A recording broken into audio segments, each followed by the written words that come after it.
Со помош на експерт од областа на рударството од Австрија, велешката компанија Димче Мирчев ќе го усовршува производството и продажбата на шкрилецот. Неговата намена во градежништвото засега е мала, ограничена на побарувачката, но според Гунтер Кобалт, кој изминативе неколку дена престојува во Велес, таа во иднина значително ќе расте. И долгогодишното искуство и советите од Кобалт треба да ја помогнат на велешката компанија да го насочи производството во вистински правец и да го усоврши планот за работа со шкрилец. Добрата работа е што компанијата веќе ги поседува концесиите за овој материјал, но треба сепак да се поработи на промоцијата на материјалот како на домашните архитекти, градежни фирми, на домашниот пазар. И исто така понатаму треба да се работи и на проширување на најнапред на околните земји како што се Бугарија, Србија, Грција.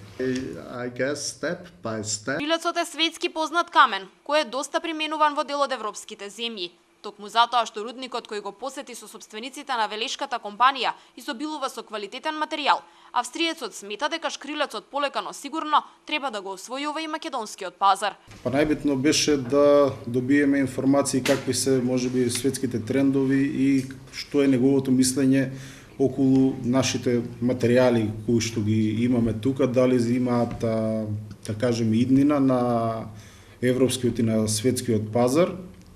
Со негова помош дојдовме до заклучок што треба да се, каде треба да се продолжи, што треба да се остави на страна и нормално кои производи и како да ја креираме побарувачката на овој материјал на општо на пазарот и во Европа и кај нас. Австриецот Кобалт, кој во изминатите години работел за белгиска компанија, една од 10 најдобро рангирани во Европа од оваа област, е дел од 20-мината експерти кои треба да им помогнат на македонските компании. Ова е веќе втора група експерти кои треба да придонесат за унапредување на работата и зголемување на профитабилноста на фирмите.